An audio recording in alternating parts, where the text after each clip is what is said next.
ভেনেজুয়েলায় ভয়াবহ জোড়া মৃত্যুর সংখ্যা বেড়ে 235 জনে পৌঁছেছে। সবশেষে পাওয়া তথ্য অনুযায়ী আহত হয়েছেন 1,500-এরও বেশি মানুষ। ধ্বংসস্তূপের নিচে এখনো বহু মানুষ আটকে থাকায় নিহতের সংখ্যা আরও বাড়তে পারে বলে আশঙ্কা করছে দেশটির কর্তৃপক্ষ। ভূমিকম্পের পর থেকে রাজধানী কারাকাস ভারী যন্ত্রপাতির পাশাপাশি প্রশিক্ষিত উদ্ধারকারী দলও কাজ করছে। অনেক স্থানে ধ্বংসস্তূপের নিচে আটকে থাকা মানুষের আর্তনাদ শোনা যাওয়ায় উদ্ধার কাজ আরও জোরদার করা হয়েছে।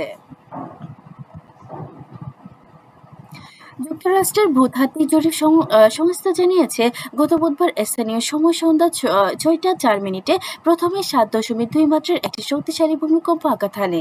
দেশে এর মাত্র কয়েক সেকেন্ড পরেই 7.5 মাত্রার আরও শক্তিশালী আরেকটি ভূমিকম্প হয়। দুটি ভূমিকম্পের উৎপত্তিস্থল ছিল ভূপৃষ্ঠের খুব কাছাকাছি, ফলে এর ধ্বংসাত্মক প্রভাব দেশ ও যোগাযোগ ব্যবস্থাও মারাত্মকভাবে ক্ষতিগ্রস্ত হয়েছে। হাজারো মানুষ